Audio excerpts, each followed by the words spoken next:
Boa noite, meus irmãos. Graça e paz.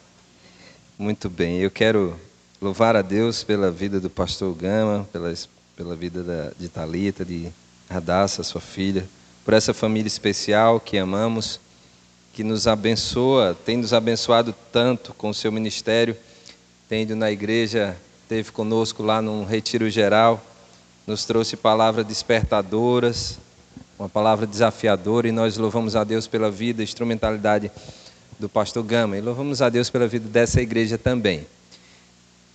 Meus irmãos, eu queria que nós tivéssemos aqui um combinado. Isto não é um culto, tá bom? Estamos no ambiente do culto, eu sei que é difícil a gente sair dessa mentalidade que estamos no templo, precisamos da reverência, mas é um bate-papo, é uma conversa. Então eu gostaria que você ficasse muito à vontade para levantar a mão, interromper, para falar, para concordar, para dizer alguma coisa. O pastor comentou, eu sou casado com Edleide, sou pai do pastor Savinho, sogro de Nanda, que vocês conhecem aqui, bem amigos do pastor Gama e de Thalita. Sou também pai de André, é um jovem de 23 anos, que está estudando, está fazendo mestrado em São Paulo. Também sou avô de Ana Thalita e Vinícius, que talvez vocês conheçam, os filhos de Nanda. E, acima de tudo, meu propósito estar aqui é compartilhar, como servo do Senhor, aquilo que Deus tem falado, tem tratado conosco, enquanto líderes daquela igreja que há mais de 20 anos trabalha com pequenos grupos. Então é uma alegria rever os irmãos, alguns irmãos que eu já conhecia. Deus abençoe cada um de vocês e que a gente possa estive com Rebeca lá no treinamento do PEP, né? Se Deus permitir, vamos começar o nosso PEP Secob agora em agosto, estamos trabalhando lá para isso. E eu, acima de tudo, quero colocar diante do Senhor a vida dos irmãos, entendendo que Deus tem um propósito quando despertou a igreja a pensar ou começar a repensar a sua forma de estar presente na vida da comunidade. A igreja ela tem um papel, uma função muito importante, que é estar junto com as pessoas da comunidade, é vivendo a vida da comunidade. Desde a igreja primitiva, não se tinha notícia de uma igreja isolada, de uma igreja fechada, de uma igreja onde só vivia as quatro paredes. Nós, através da própria palavra, somos desafiados a o que nós chamamos muito lá no nosso PG.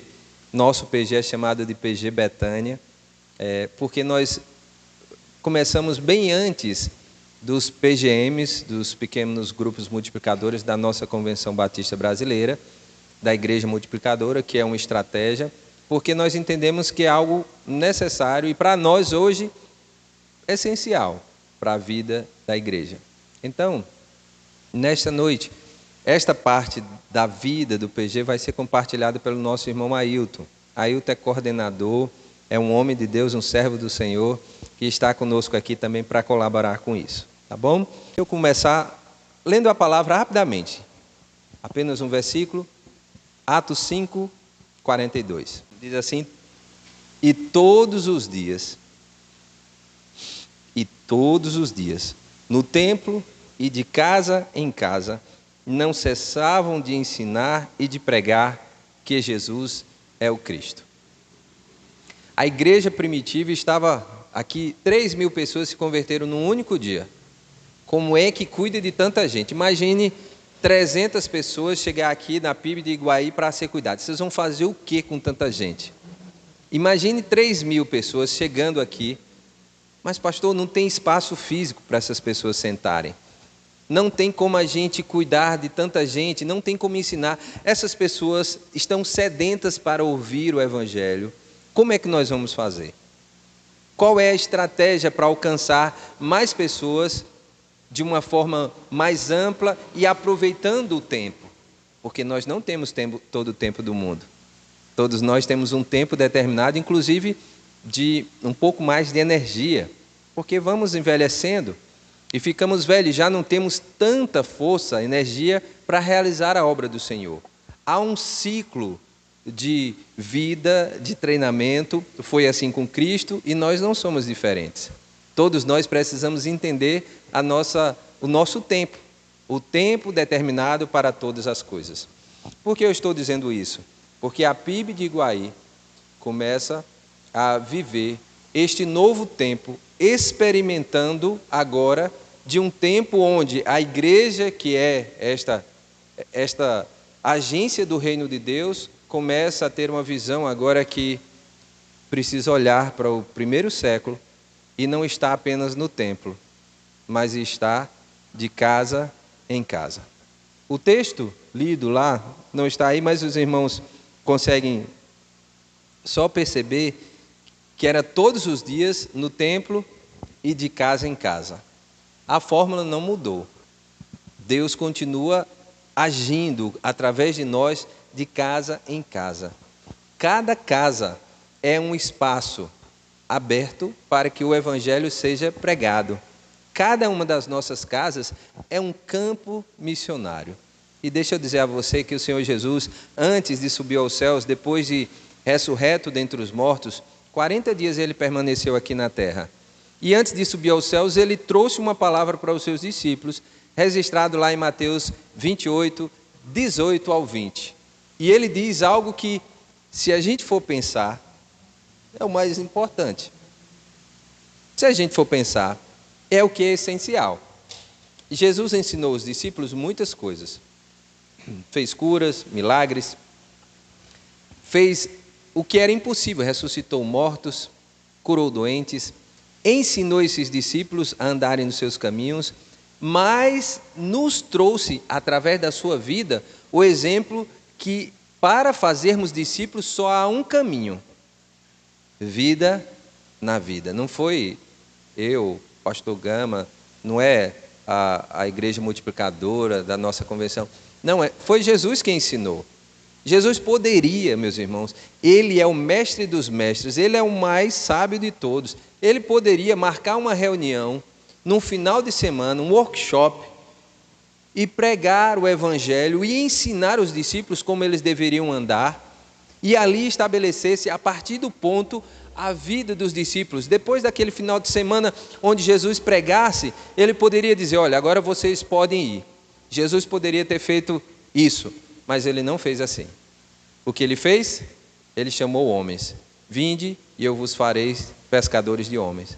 E andou mais de 3 anos com estes homens. Ele viveu vida na vida destes homens, para que esses homens se tornassem seus discípulos. É assim que nós precisamos fazer. É assim que nós precisamos fazer, porque Jesus, antes de subir aos céus, ele trouxe o que nós conhecemos, a grande comissão. Sabemos de cor, salteado, está na nossa mente, mas às vezes não está no nosso coração para colocar em prática. Jesus diz: toda autoridade me foi dada nos céus e na terra. E essa aqui é a maior, talvez, desta grande comissão, é aquilo que eu e você precisamos. A autoridade foi dada por Deus para você ir por todo mundo. A autoridade foi dada pelo Senhor. Você tem a autoridade dada pelo Senhor através do Espírito Santo. Toda autoridade me foi dada nos céus e na terra. Aí Jesus diz: portanto, ide e fazei discípulos de todas as nações, batizando-os em nome do Pai, do Filho e do Espírito Santo, ensinando-os a guardar todas as coisas que vos tenho ordenado. E aqui é a palavra de promessa de Jesus. E ele diz: eis que estou convosco todos os dias até a consumação do século. Sabe quando o crente vai ter a paz plena no seu coração? Sabe quando é? Não é quando não existe problemas, não é quando não tem problemas para resolver, não. A paz plena pela presença do Cristo vivo na sua vida, na minha vida, só vai acontecer quando nós estivermos vivendo os propósitos de Deus através da grande comissão. Jesus está conosco todos os dias quando entendemos e vivemos os princípios, 2 ensinamentos que são os mais essenciais da nossa vida enquanto cristão. Primeiro, pregar o evangelho. Ide, pregai o evangelho. Segundo, ensine a palavra. É isso, irmãos. Eu poderia até dizer que é o resumo de tudo que eu e você precisamos viver. Pregue a palavra. Agora, claro, para pregar a palavra, eu preciso viver esta palavra. Não é pregar de qualquer jeito. Eu tenho que ter vida, a minha vida, o meu coração, a minha vida precisa ser um altar do Senhor para que através de mim a palavra de Deus fale também pelo testemunho. Não só são palavras, palavras são importantes, mas o exemplo, o testemunho, a vida antecede as minhas palavras. Primeiro eu preciso viver para depois eu pregar. Mas Jesus nos convida: ide, pregai o evangelho. E a segunda coisa, ensine a palavra. Então, o que nós estamos fazendo, falando para vocês, despertando ainda mais a partir dessa visão da igreja do pastor, é que nós precisamos viver o ide de Jesus. E o ide de Jesus, uma das formas dada não por ninguém, a não ser a própria palavra de Deus, é que nós precisamos estar de casa em casa. O ide de Jesus é literalmente sair das quatro paredes da igreja e ir nas casas da cidade de Iguaí. Que o nome do Senhor seja conhecido pela nossa presença. Vós sois sal da terra e luz do mundo. Então nós somos convidados, irmãos, nós somos convocados, nós somos despertados a viver a grande comissão. Então, coloca isso, de tantas coisas que você precisa fazer, o que é essencial é ir pregar o evangelho e ensinar a palavra. O resto, você vai passar sem. Mas o que é essencial da vida do cristão é isso. Não estou dizendo que não é importante ouvir um ensaio do coral, participar do louvor. Isso tem a sua importância. Mas isso precisa contribuir para essa grande missão. Todos concordam comigo? Tem alguém que discorda? Tem alguém que acha que não é assim? Muito bem. Então, dito isso, se nós temos basicamente, essencialmente, dois mandatos de Jesus, ir pregar o evangelho e ensinar a palavra, ele diz: ensinando-os a guardar todas as coisas que vos tenho ensinado, ordenado.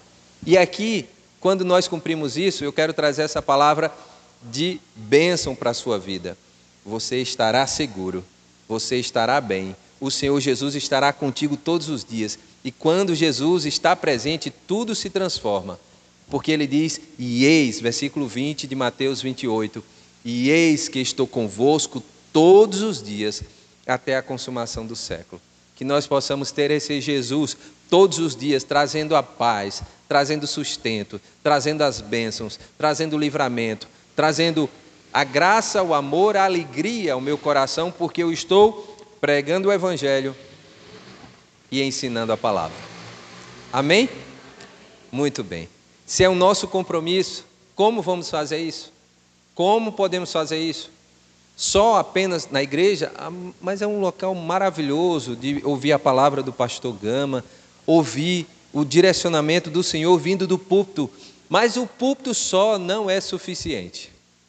O púlpito é parte daquilo que Deus quer falar aos corações daqueles que estão aqui.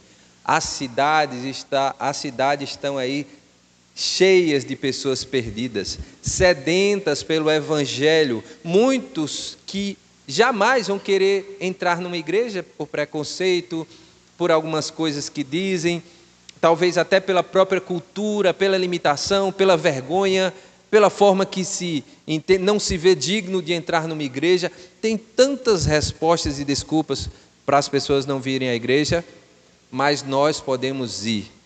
Nós podemos estar sendo vizinho de alguém que jamais poderia ir numa igreja, mas ele pode ouvir falar de Jesus na minha casa, numa reunião onde eu chamo para sentarmos juntos, tomar um café, bater um papo e ele ouvir falar da salvação que só pode acontecer na vida dele por meio de Jesus Cristo.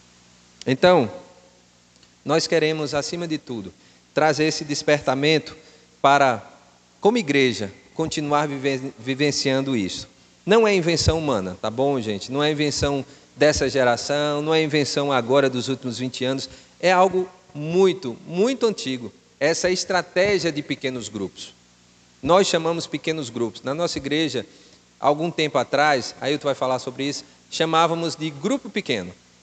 Depois nós mudamos para pequenos grupos, para dar um entendimento que precisa ser pequeno. Então eu quero conversar, falar com vocês, deixa eu ver se está passando aqui, tá, joinha. O que é um pequeno grupo? O que é um pequeno grupo? Alguém quer? O que é um PG, um pequeno grupo, como nós chamamos? Alguém quer falar, compartilhar? Alguém?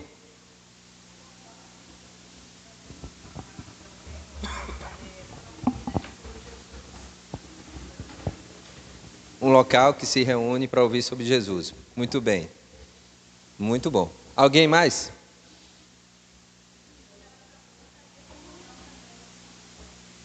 Comunhão uns com os outros. Lugar de comunhão. Alguém mais?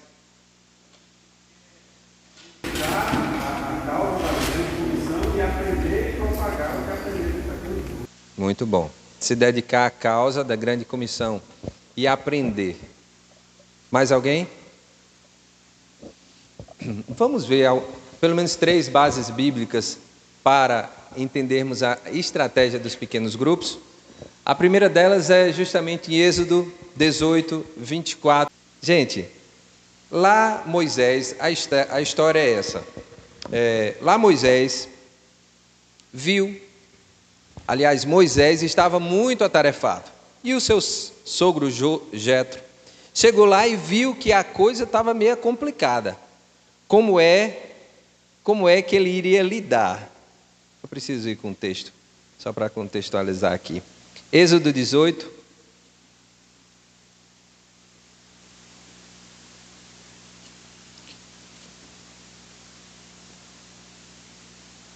Eu quero ler só alguns versículos. Versículo 8 diz que Moisés contou ao seu sogro tudo o que o Senhor havia feito lá com Faraó. Versículo 9 de Êxodo 18, Jetro ficou contente com isso. E ele viu e percebeu. Mas, versículo 13, continua dizendo que no dia seguinte Moisés sentou-se para julgar o povo e o povo estava em pé diante de Moisés desde a manhã até o pôr do sol. Desde manhã, 12 horas ali para ser julgado, para ter uma palavra, para receber uma palavra de Moisés. O que aconteceu? O sogro de Moisés disse: não é bom o que você está fazendo. Não é bom você sozinho cuidar dessas pessoas. E aí, alguns entendem que aqui foi o primeiro momento onde a palavra estabeleceu os pequenos grupos para que as pessoas fossem cuidadas, tivesse uma atenção melhor, não se indispôsse tanto em ficar 12 horas esperando na fila para ser atendido por Moisés. Em resumo, Jetro sugeriu que fosse estabelecido grupos de 50 e apenas as questões maiores deveriam ser levadas a Moisés. Em resumo, nós poderemos compreender aqui que há uma estratégia do cuidado mútuo, do cuidado nas relações interpessoais. Melhores são cuidados quando temos grupos menores. Este é um dos ensinamentos aqui. E o que aconteceu é que Moisés, que não ia aguentar, como o pastor não aguenta sozinho, como um líder não aguenta sozinho, ele dividiu os fardos da sua função. E dividido em pequenos grupos, o que nós percebemos é que as coisas andaram bem melhor, as pessoas foram mais bem cuidadas, e a partir dali estabeleceu-se esta nova visão, esta nova percepção de que nós precisamos sim nos dividir no sentido de atender maior um grupo de pessoas, estando a liderança sendo descentralizadas. Uma das características do pequeno grupo é justamente essa: a capacidade de estar mais perto das pessoas quando, nas limitações do nosso tempo, nós temos um grupo menor para cuidar. Quando nós intencionalmente temos pessoas para cuidar. Já viu aquela história de quem cuida de você? Quem é que está cuidando desse menino aqui? Aí as pessoas dizem: todo mundo está cuidando desse menino. No fundo, quando todo mundo cuida, quem é que cuida? Ninguém, gente. O menino fica aí. Quem está cuidando desse menino aí correndo no culto? Não, todo mundo está cuidando. Agora, se disser, não, Talita está cuidando, esse menino está sendo cuidado por alguém. Não é verdade? É uma coisa prática. Isso não é diferente na vida das pessoas da igreja.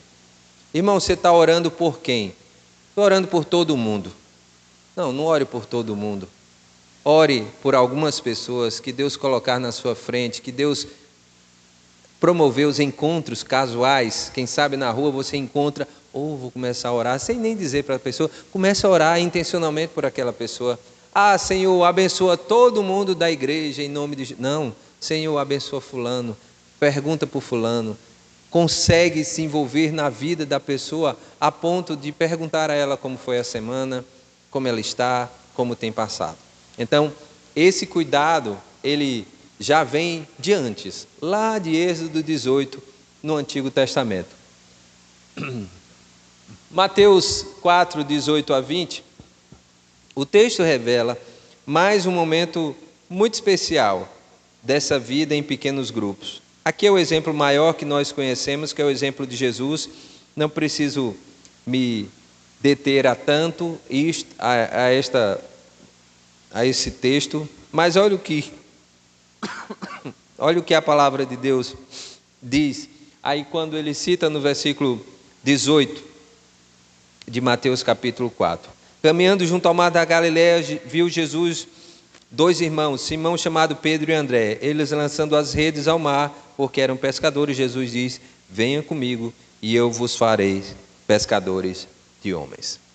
Jesus trouxe um convite para eles fazerem parte do seu pequeno grupo. Sim ou não? Sim.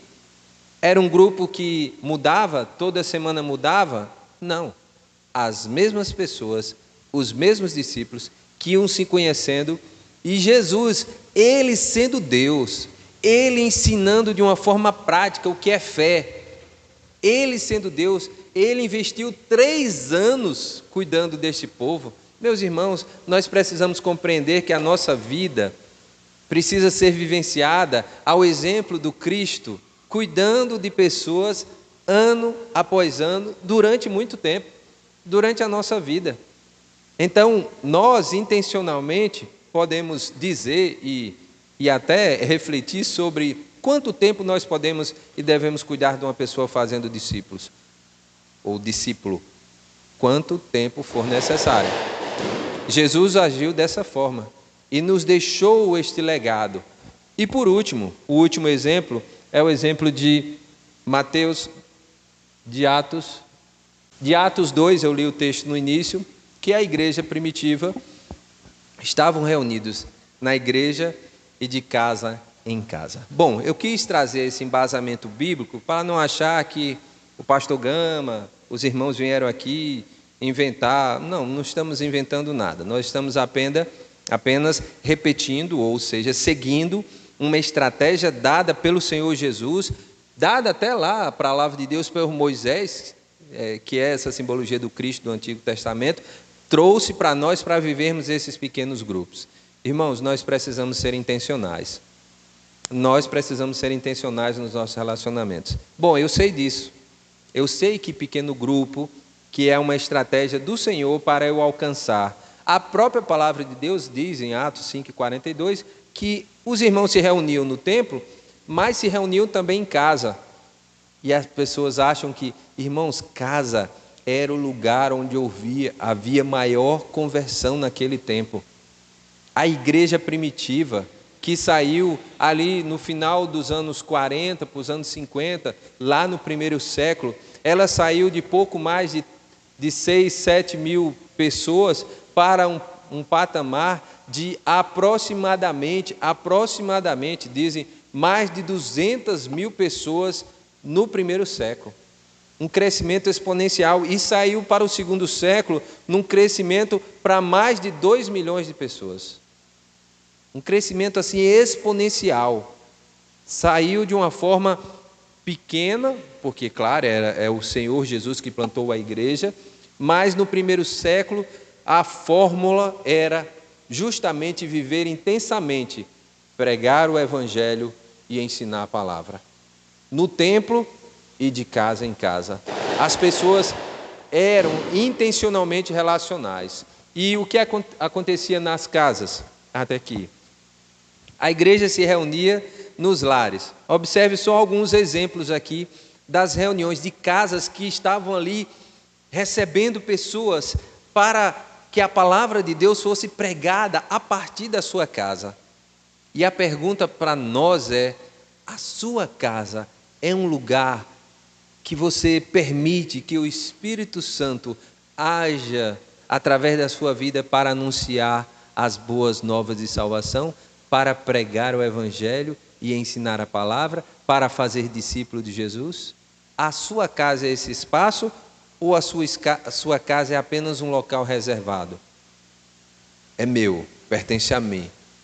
Que nós possamos ter essa sensibilidade e essa disponibilidade no nosso coração. Irmãos, não é todo dia que vai ter lá, é uma vez por semana.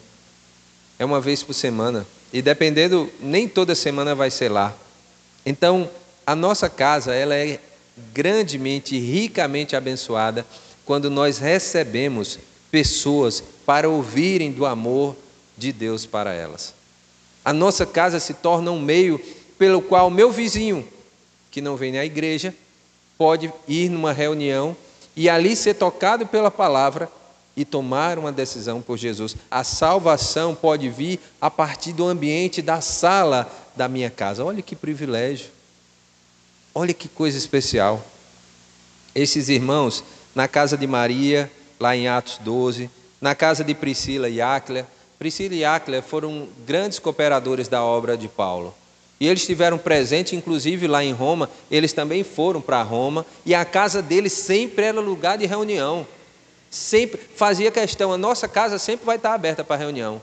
A nossa casa, pastor, providencia um culto lá que a minha casa sempre está aberta para estarmos juntos lá. E especialmente a minha casa esteja aberta para acolher os que estão mais perto de nós. Lá na igreja, a igreja na casa de Filemon, a igreja na casa de Ninfa, e também os crentes se reuniam diariamente de casa em casa. É importante dizermos isso porque nós estamos resgatando a história da igreja que tem, na sua essência, um evangelho relacional.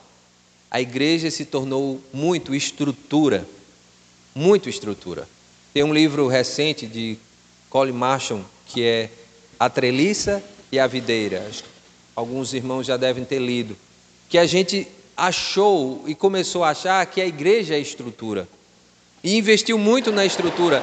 E ela tem o seu valor, mas muito mais importante do que as paredes do templo, do que a estrutura do templo, são as pessoas que estão aqui. É a verdadeira igreja de Jesus que se reúne neste lugar. Só que essa igreja de Jesus que se reúne aqui, não precisa se reunir apenas aqui. O Senhor, a palavra do Senhor nos convida a nos reunir enquanto igreja de casa em casa. Para que a sua igreja, a sua casa, que é um lugar de devoção, que é um lugar do seu devocional, também seja um lugar onde as pessoas se acheguem para ouvir falar do amor de Deus.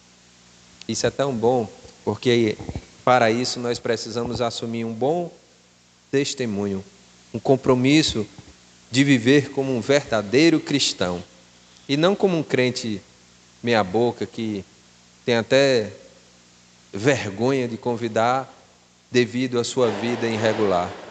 A casa aberta também nos convida a fazer os ajustes para que nós tenhamos também, através do nosso testemunho, com o nosso vizinho, com a nossa rua, a bênção de convidar e essas pessoas virem, porque conhecem a minha vida e o meu testemunho.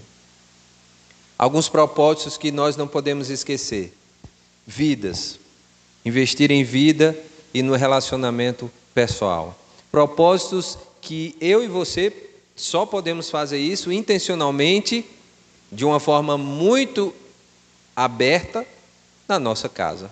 Segundo propósito, edificação. Edificar pessoas no conhecimento de Deus. Irmãos, o PGM ou os nossos PGs, eles são ambientes onde a igreja também estuda a palavra, medita na palavra e é edificada através dessa palavra. Talvez, em certos momentos, mais do que no culto.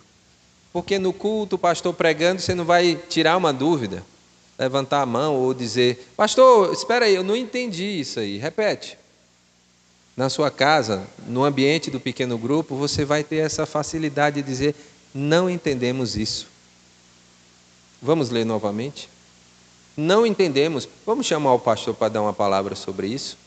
E nós vamos ser edificados através da sua palavra, lendo minuciosamente, meditando na palavra. Então, o pequeno grupo é lugar de edificação, é lugar de crescimento.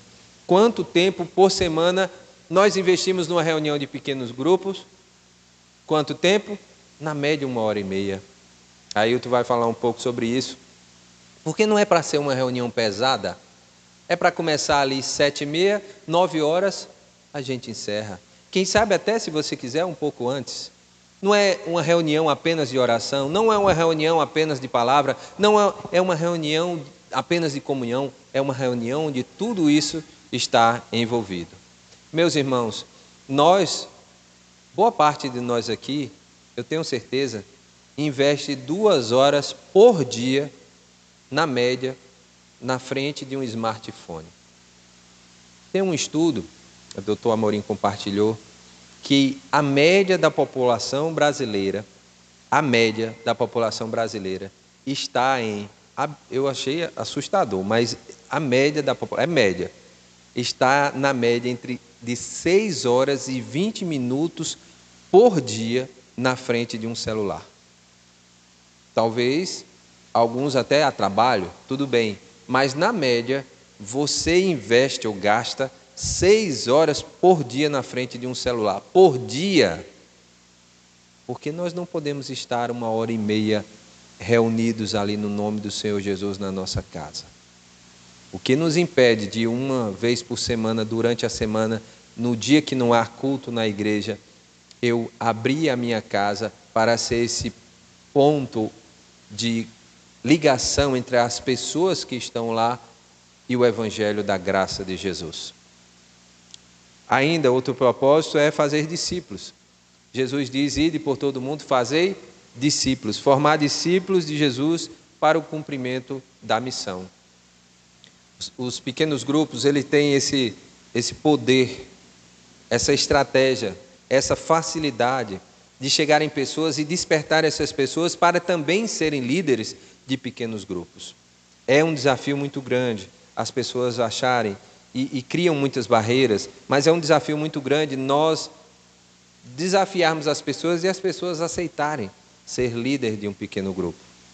Mas para nós, cada casa, cada pessoa, tendo um espaço, tendo desejo no coração e sendo uma pessoa ensinável, vivendo uma vida na presença de Deus, pode sim ser um líder de um pequeno grupo. Irmãos, não precisa ter curso de teologia, não precisa ser fluente, ou quem sabe alguém. Nós temos líderes de pequenos grupos que são pessoas tímidas, que quase você não ouve a voz deles, e eles são líderes excelentes, são pessoas comprometidas, cuidam de vidas, fazem discípulos, vivem a vida na vida, e comprometem-se com o reino de Deus, edificando essas pessoas e fazendo discípulos. E por último também, a necessidade do pequeno grupo é de formar a liderança, ter o propósito de formar a liderança. Pessoas que vão conhecendo mais de Deus, a sua palavra, vão estabelecendo relação íntima com a palavra de Deus e na vida em comum, na vida vão crescendo e vão se tornando pessoas que se tornarão líderes também desses pequenos grupos, tá? Onde eu estou? Eu quero distribuir aqui, eu não sei, graças a Deus nós temos um número grande, pastor, não sei se tem para todos. Tem mais?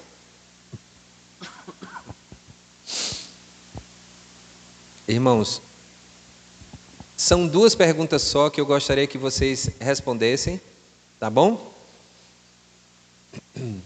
E não precisa colocar seu nome, tá? Mas responda sinceramente essas duas perguntas. Eu vou continuar e vocês vão respondendo aí, tá? A gente gostaria de ter um pouco da sua percepção em relação a pequenos grupos. Duas perguntas, uma é só para marcar e a outra eu gostaria que você escrevesse. Se achar pouco espaço, escreve no verso, tá bom?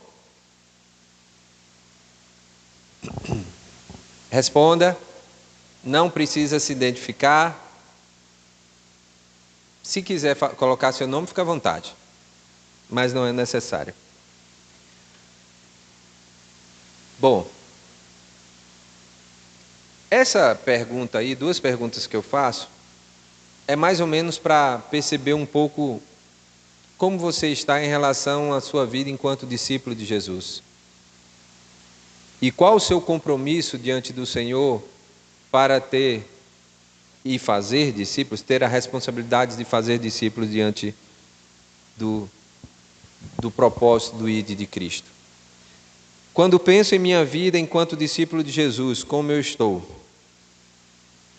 Se tivéssemos de dar uma nota para você enquanto discípulo de Jesus, qual seria a sua nota? De 0? De 1, né? Vamos tirar o 0. Pesado o 0, né?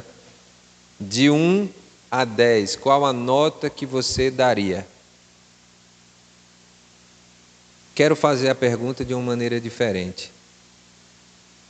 Se no início nós falamos que temos duas coisas que são essenciais para você fazer, que é pregar o Evangelho e ensinar a palavra. Qual a sua nota hoje em relação a esses dois mandatos de Jesus? 1 ou mais maior, 9, 10? Ah, mas eu estou vindo no culto, não perco um culto. Sim, a pergunta não é essa. Ah, eu sirvo no Ministério Infantil há muitos anos. Não, a pergunta não é essa. Ah, através do Ministério Infantil eu cumpro isso. Isso. Através do Ministério Infantil, como professor, eu prego o Evangelho e ensino a palavra. Perfeito. Então, nós, e na nossa vida prática, no nosso viver diário, nós precisamos ser despertados para isso. O que eu faço no meu trabalho? Eu só sou um funcionário da empresa, ou um empresário, ou um funcionário público, porque Deus me colocou nesse trabalho. O que Deus quer fazer comigo através desse trabalho? As pessoas sabem que eu sou cristão, que eu sou crente em Jesus, ou eu sou um crente 007, que ninguém sabe que eu sou crente e acho que isso é bom. Acho que isso é bom. Não, isso não é bom. Isso não é evangelho. O evangelho é simplesmente uma forma de vida relacional com Deus e com o próximo. Amar a Deus sobre todas as coisas e o próximo como a ti mesmo. Relacionamento. Relacionamento. Muito bem. Enquanto os irmãos estão respondendo aí, essa frase de Colin Marshall, que é um autor que eu tenho lido recentemente sobre algumas despertamento, né, em relação a pequenos grupos, diz: nos pequenos grupos aprendemos a palavra de Deus por meio do estudo centrado em Cristo e encorajamos uns aos outros em obediência. É lá, nos pequenos grupos, que somos despertados, encorajados a viver esta verdade. O pequeno grupo, especialmente o nosso, na nossa igreja, nós temos algumas funções também sociais.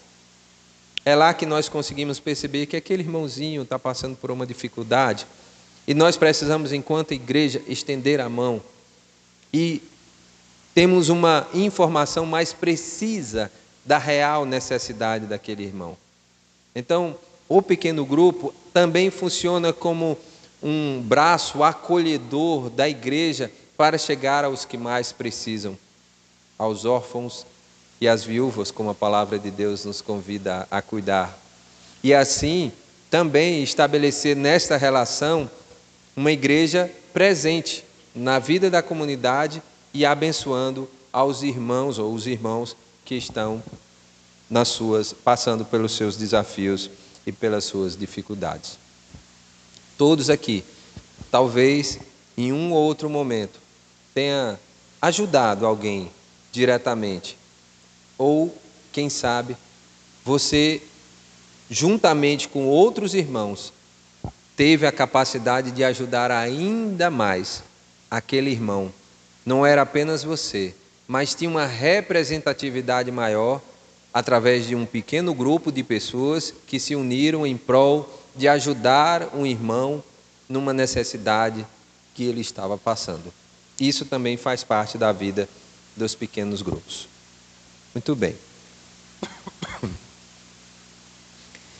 Preciso falar o que não é o pequeno grupo.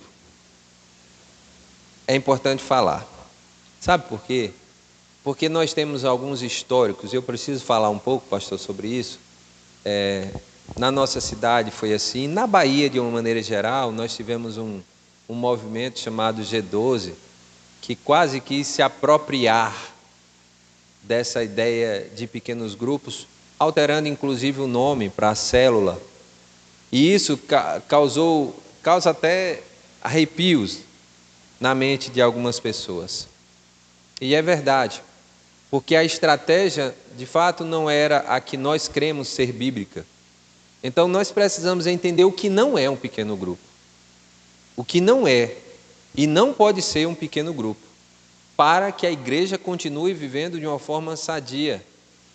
A convergência, irmãos, a liderança numa igreja de pequenos grupos continua sendo do pastor. O pastor é a referência desta igreja enquanto servo, anjo da igreja de Jesus. E através dos líderes, as pessoas se tornam mais perto ainda desse pastor. Pessoas que talvez tenham dificuldade devido ao número de pessoas de chegar ao pastor, no pequeno grupo terá um pouco mais de facilidade, porque o próprio líder vai fazer essa ponte, vai trazer essa demanda para que conversem e ajustem isso. Dentro desse padrão nosso, não há espaço para essas vaidades, para essas hierarquias. Aliás, o nosso pequeno grupo, a visão é que todos são iguais e todos podem ser líderes. Claro que precisa ter uma vida, claro que precisa ter um compromisso, porque isso antecede toda e qualquer responsabilidade em relação ao reino de Deus. Jesus não chamou os discípulos como pescadores, homens pecadores também que eram, para ir lá e pregar de todo jeito. Não, Jesus trouxe, discipulou, ensinou, eles caíram, levantaram, depois aprenderam e Jesus disse, portanto, ide, fazer discípulos de todas as nações, depois de 3 anos. Então, há sim a preparação, o cuidado, e não pode ser por conveniência, interesse, a não ser, de fato, a expansão do reino de Deus naquele bairro, naquela cidade ou naquela região que você vive. Então, o que não faz parte da vida dos pequenos grupos? Vamos lá. Pequeno grupo não é uma reunião social. Não é uma reunião para você ir lá, bater papo. Não que isso não seja bom, não que isso não seja agradável, isso é bom que você faça isso com seus amigos. Mas não é uma reunião social. Vamos lá, bater papo, fala de tudo menos da palavra. Fala de tudo menos de Jesus. A gente conversa. Claro que você pode ter estratégias de, nos primeiros encontros, especialmente se for com seu vizinho, você ter um pouco mais de cuidado no direcionamento para acolher, para ter a confiança. Isso nós estamos falando de sabedoria para lidar com as pessoas, para tratar com sabedoria, zelo a pessoa que está à sua frente. Mas jamais considerar uma reunião social. Vamos nos reunir aqui, um bate-papo. Não, precisamos ser intencionais. É um pequeno grupo que nós vamos convidar essas pessoas para participar. É uma reunião, não pode ser uma reunião sem objetivo. Não sei quando começa, que hora termina. Tem que ter propósito, objetivo. Que horas começa, que horas termina. O ideal é que comece na hora. Irmãos, eu tenho dito às vezes lá na igreja, se a gente não consegue ser ajustado, ser firme, na hora, para começar uma programação da igreja, na hora que você tem um relógio que diz que você tem 1 minuto, tantos minutos para chegar na igreja, se a gente não consegue ser disciplinado na hora de começar uma reunião, a gente vai ser disciplinado em quê? Porque é o básico, começar na hora. Fiquei feliz quando o pastor já disse 18h05, já incomoda um pouco, porque nosso horário é 18 horas. É isso mesmo. Pessoas chegam 18 horas e a gente começa 18h05, 5 minutos se perderam. Eu sei que existem problemas, situações, tem gente que vem de Santo Antônio de Jesus, ainda sai atrasado, um pouco atrasado, ainda vem atrás de uma carreta e demora. Isso acontece. Mas, de uma maneira geral, tomemos cuidado com isso, com essa questão de uma reunião com objetivo, tempo de começar, proposta para o que vai ser tratado, intencionalidade naquilo que vai ser tratado, buscar dividir o tempo, não é um monólogo. E aí a gente, depois o irmão Ailton, acho que muitas coisas o irmão Ailton vai falar depois, que vai ajudar muito mais do que eu aqui. Não é um encontro só de irmãos. Apesar de alguns PGs terem esse vínculo, não deve ser um encontro só de irmãos. Dentro das nossas estratégias, a gente acha que um pequeno grupo ideal, e a gente vai falar um pouco sobre isso, pequeno, porque deve ser pequeno, irmãos. Deve ser um espaço onde as pessoas consigam entrar e sentar na sua casa. Se chega lá já tem 15, não vê mais. Mas se tiver 3 ou 4, cabe mais 2, cabe mais 3, cabe mais 5. E não é para chamar só os irmãos. Chama o seu vizinho, chama a sua vizinha. Eu tive um treinamento no Haggai, e às vezes são coisas tão, parece básicas, simples, mas a gente desperta ouvir certas coisas.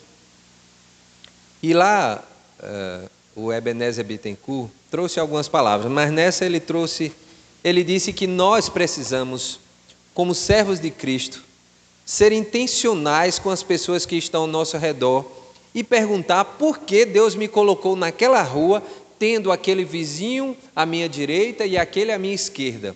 O que Deus quer fazer comigo, tendo aqueles 2 vizinhos e aqueles de frente também? Sabe o que Deus quer fazer com você, comigo? Ele quer que nós sejamos luz e sal para aqueles vizinhos. E não é luz e sal dentro do saleiro, não é o sal dentro do saleiro e nem a luz embaixo do alqueire, não. É iluminando, é indo.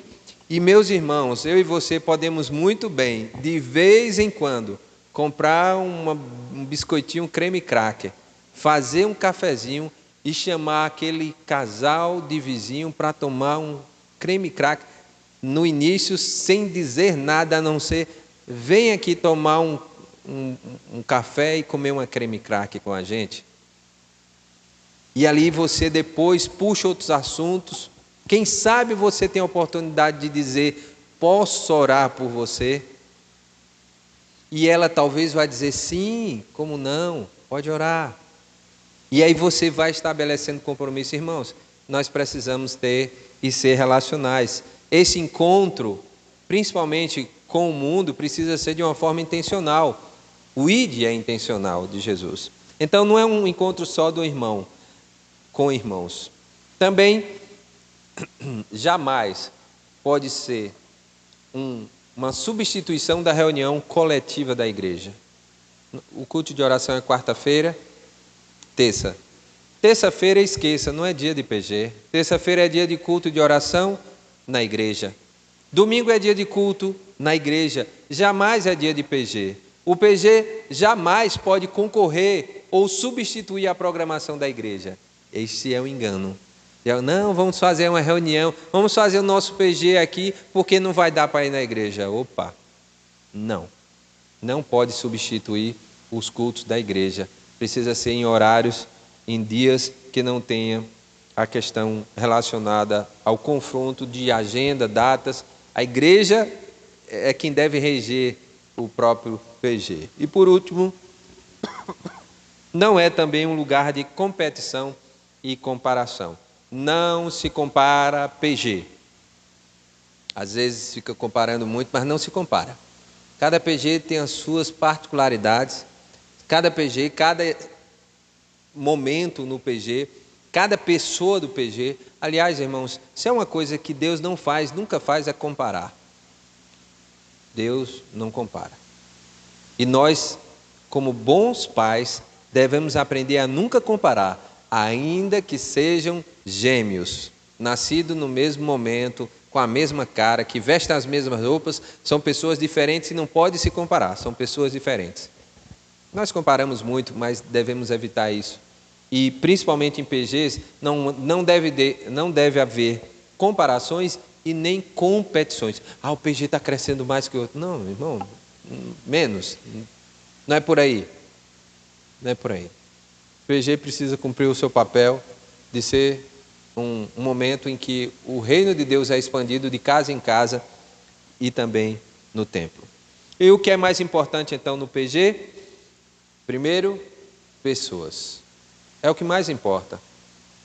Não estaremos, nem devemos estar preocupados tanto com algumas estruturas, mas sim com as pessoas, se elas estão sendo edificadas na palavra, se elas estão conhecendo mais naquele ambiente da minha casa, do meu lar, seja onde você reúne com o seu PG, que nós possamos entender que as pessoas elas são mais importantes do que as coisas.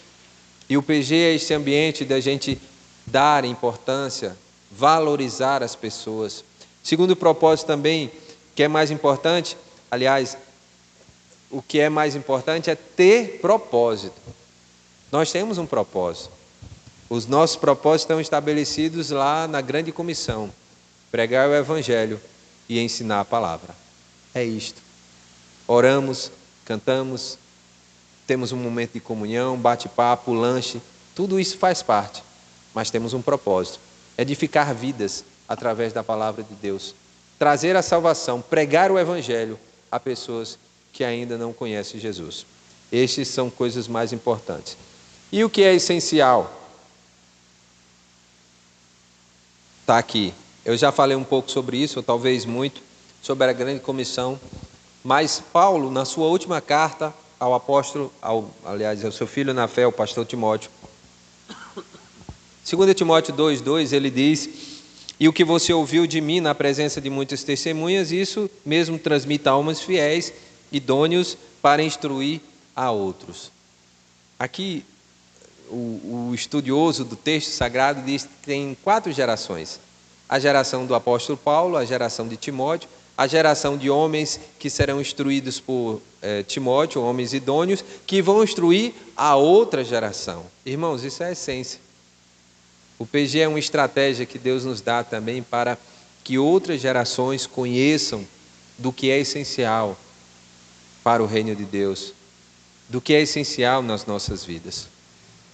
Paulo diz: o que eu ensinei a você, ensina a outros homens fiéis, e esses outros homens idôneos e fiéis, instruam a outro. Paulo está falando aqui da 4ª geração: Paulo, Timóteo, homens fiéis e outros. A nossa geração vai passar.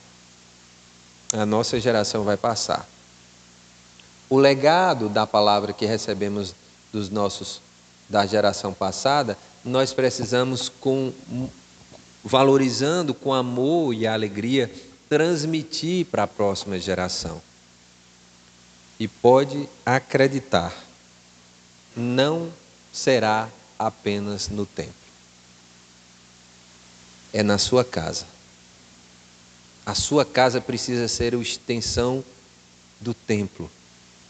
No templo e de casa em casa. Não é na casa dos outros, é na sua casa. Será na nossa casa. A sua casa deve ser um lugar onde a palavra de Deus é pregada, onde você vive essencialmente pregar o evangelho e edificar pessoas na palavra, ensinando-os a guardar todas as coisas. Paulo está dizendo a mesma coisa. Timóteo, prega a palavra, ensina esses homens fiéis, para que esta palavra vá além da nossa geração. E aqui Paulo estava há pouco tempo antes de ser decapitado lá em Roma, segundo a tradição. Mas com o coração firmado na palavra, ele estava exortando, ensinando, animando, encorajando Timóteo a viver esta palavra. Um pouco mais à frente, no capítulo 3, versículo 16, ele diz: toda a palavra é inspirada por Deus e útil para o ensino, para a repreensão, para a educação na justiça, a fim de que todo homem de Deus seja perfeito e perfeitamente habilitado para toda boa obra. Portanto, Timóteo, prega a palavra. Irmãos, pregar a palavra é um imperativo do Senhor para a minha vida e para a sua vida a partir da sua casa, no templo e de casa em casa.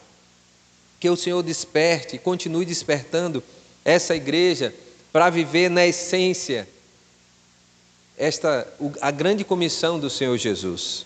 E que assim nós possamos entender que a grande comissão está estabelecida nesses dois propósitos: prega o Evangelho e ensina a palavra. Deixa que o Senhor, através do seu Espírito Santo, vai fazer a obra, mas que a sua casa, o seu lar, que você possa ser um agente de transformação da sua rua, a partir da sua casa, a sua casa sendo um altar do Senhor, onde Cristo seja o centro do seu lar, e a partir do seu lar, toda a rua vai ser impactada pelo Evangelho da graça do nosso Senhor e Salvador Jesus Cristo. E que assim, de casa em casa, o Senhor nos ajude a contribuir para que as gerações seguintes recebam esta palavra e quebrem essas barreiras, quebrem esses preconceitos em relação à igreja, que é uma igreja assim, ou que é uma igreja assado. Não, somos homens e mulheres de Deus que pregam o Evangelho e ensinam a palavra de Deus, vivendo em comunhão para a glória do Senhor. E a promessa, fique tranquilo, a provisão de tudo na sua casa vai acontecer por meio da promessa do Cristo vivo, que diz: e eis que estou convosco todos os dias, até a consumação do século. Eu quero desafiar você a abrir o seu coração, abrir a sua mente, abrir a sua casa, para que lá seja um local, um lugar onde a pregação do Evangelho, onde o ensino da palavra de Deus seja evidenciado, como algo que Deus nos deixou de uma forma imperativa. Portanto, ide. Que o nosso ide comece através da nossa casa, que possamos ser aqueles que vivem pela graça de Deus, na paz do Senhor Jesus, vivendo e recebendo essa promessa. Irmãos, todos os dias Jesus disse que estará conosco, todos os dias. Quando Jesus está presente, tudo é diferente, tudo é diferente. Traga Jesus para a sua casa, trazendo pessoas para frequentar o seu lar. Seja um lar sofisticado, seja um lar simples, não interessa. O que interessa é a presença do Cristo vivo lá. E você dando a oportunidade de uma reunião de pequenos grupos, as pessoas vivenciarem ali da graça do Senhor Jesus Cristo. Todos nós somos convidados a viver na segurança da presença de Cristo. Ele mesmo garante: estarei com você todos os dias. Não apenas nos momentos de alegria, todos os dias. Não apenas nos momentos de tristeza e angústia, todos os dias. Todos os dias o Senhor Jesus estará conosco, quando estivermos com o olhar atento à grande comissão, o ide de Jesus, e entender que as nossas casas são e deve ser lugar onde as pessoas também encontram Jesus, numa oportunidade que eu tenho de abrir as portas e convidá-las para ela entrar. Permita-se repensar o uso da sua sala. Permita-se repensar o ambiente da sua casa. Permita-se repensar o ambiente que Deus tem te dado, de uma garagem, de uma pequena sala, onde você pode ali diante do Senhor dizer: eis-me aqui, a minha residência. Vem, Senhor. Vem, traz pessoas para serem tocadas pela palavra, edificadas pela palavra, de uma forma gradual. Irmãos, é intencional e deve ser intencional, não de uma forma, sabe, sem propósito, não, com propósitos, com cuidado, com oração, mas entendendo que o Senhor nos dá a promessa que estará conosco todos os dias. Aqui foi o nosso último culto da multiplicação. Nós tivemos agora no mês de junho, não foi? Junho, o culto de multiplicação. Aí está a parte da nossa liderança, temos mais de 100 pessoas envolvidas na liderança dos PGs. E a ideia é que a igreja se envolva e vá se envolvendo.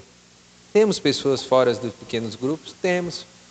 Algumas pessoas trabalham, algumas pessoas têm suas atividades à noite, algumas têm um pouco de resistência, mas de uma maneira geral a gente já tem, acredito, mais de 500 pessoas envolvidas em pequenos grupos. E temos a oportunidade assim, de vivenciar essa vida na vida, que é o que a gente chama muito a atenção, essa vida na vida, que é tão importante para nós. Deixa eu terminar contando só um testemunho e 5 minutos eu encerro. Eu sou de Juazeiro, minha família, nós morávamos em Juazeiro, me casei, morei 12 anos entre Petrolina e Juazeiro, e em 2007 eu fui convidado, eu trabalhei durante 20 anos no Banco Itaú, fui convidado para inaugurar a agência do Banco Itaú na cidade de Santo Antônio de Jesus. E decidimos vir, mais de 500 quilômetros de distância, vim para uma cidade que eu não conhecia uma pessoa sequer, e era interessante porque a gente passava um mês depois, aí eu olhava para a Edileide e dizia: é muito interessante isso, todo mundo que eu me relaciono aqui, eu só conheço tem só um mês. Pense numa relação ainda muito frágil. Mas Deus me deu a oportunidade de ir passando na frente, quando vim conhecer a cidade, porque não conhecia, saindo de Juazeiro, vindo para Santo Antônio de Jesus. Passei na frente da Igreja Batista Betânia, me hospedei num hotel no centro ali, chamado Antônios Imperial, e fui conhecer, meu superintendente disse para eu conhecer as praias, a cidade, foi até a ilha. No domingo à noite, cheguei de tardezinha, perguntei o rapaz, que é da Igreja até Batista da Esperança, onde tinha uma igreja. Ele disse: tem uma igreja ali, ó, bem perto aqui. E era a igreja que eu tinha passado no sábado à tarde em frente. E eu: olha, uma igreja batista aqui, nós somos batistas. E aí eu fui nessa igreja.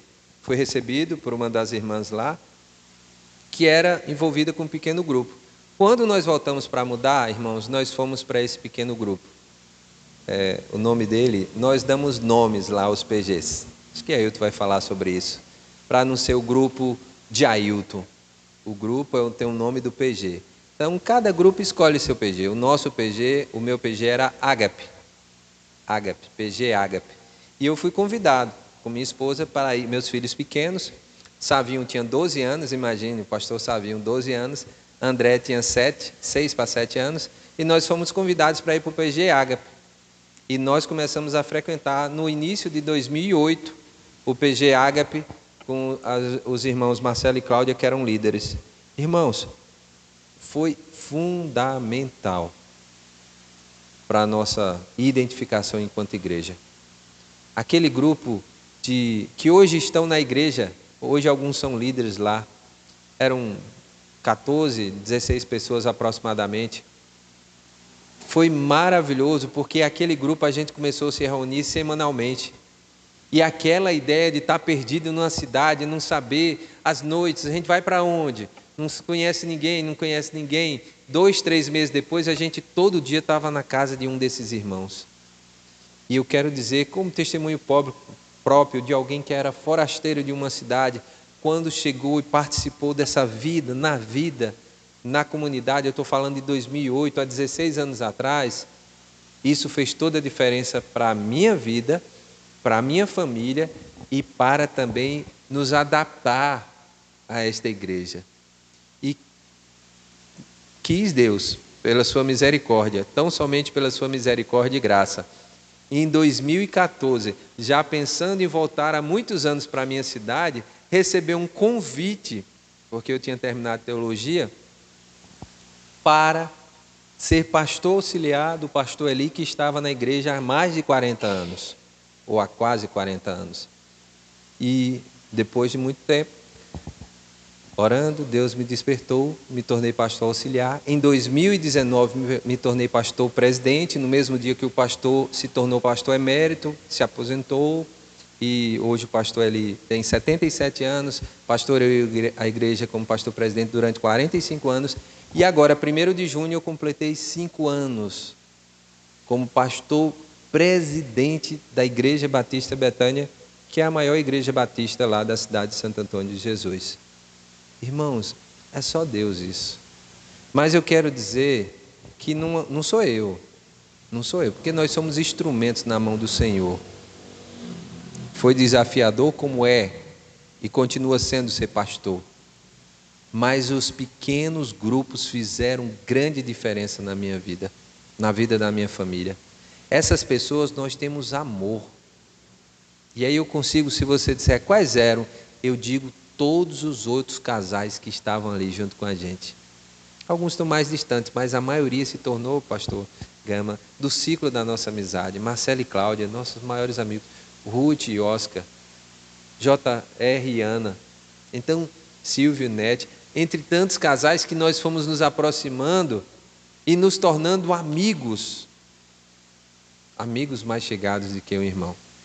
Eu quero testemunhar aqui de alguém que experimentou chegar de uma cidade para vir para outra, que foi tocado, que vivenciou o pequeno grupo, e dizer aos irmãos que não deixem de investir pesadamente e intencionalmente neste ministério, nesta forma de vida da igreja, que é fundamental nos nossos dias de tanta correria. Fala, meu irmão. Eu pode compartilhar com você, porque acompanhei muito a sua trajetória lá. E assim, eu tive uma experiência muito negativa no começo com G12, Sim. com cédula. Eu saí de Iguaí e fui para Santo Antônio de Jesus, orientado pelo nosso pastor aqui, ali Alexandre, na época. Procura a Igreja Batista Betânia lá em Santo Antônio. O xará dele, né? E eu cheguei lá na igreja, igual cachorro no meio de feira, sem conhecer ninguém, sem saber de nada, espantado. Fui recebido na igreja por um casal chamado Oscar, que ele comentou ali, Ruth, a esposa dele. Eram os recepcionistas da igreja, recebeu a gente com carinho. Aí eu fui convidado, irmãos, para participar desse pequeno grupo. Eu virei para Zerildo e falei, rapaz, isso aqui é G12, eu vou pular fora dessa igreja. Meus irmãos, eu digo a vocês que foi uma experiência tão maravilhosa para mim, a participação, junto ali com o Leonel, com o Júnior, tem um rapaz da Embasa, quando você falou, eu lembro dos casais todos que participavam. Uma cidade que eu não conhecia ninguém, de repente eu já conhecia várias pessoas com intimidade, com relacionamento. Isso me fortaleceu muito naquela cidade, né? O pastor Eli, Lourenço, ajudou a gente demais. Você, Leonel, não tenho nem o que falar daquele casal. Então, o pequeno grupo foi um apoio para mim, na chegada de Santo Antônio de Jesus. Em minha vida espiritual, houve um acréscimo, alavancou espiritualmente minha vida muito. Só compartilhando Amém. Junto com você. Muito bem, Lessa. Obrigado, irmão. Lessa é um irmão que esteve conosco lá um período. E que bom que o irmão traz esse testemunho também. Meus irmãos, muito obrigado. Eu termino só a nossa visão enquanto igreja, a nossa missão, melhor dizendo, é amar a Deus sobre todas as coisas, é o que está escrito aí. Amar a Deus sobre todas as coisas e ao próximo, proclamando Jesus e fazendo discípulos. E nós entendemos que os pequenos grupos. O pequeno grupo é este local que Deus tem nos dado, é este ambiente que Deus tem proporcionado para que haja crescimento, acolhimento, amor, graça, perdão, reconciliação e salvação para a glória do nosso Deus.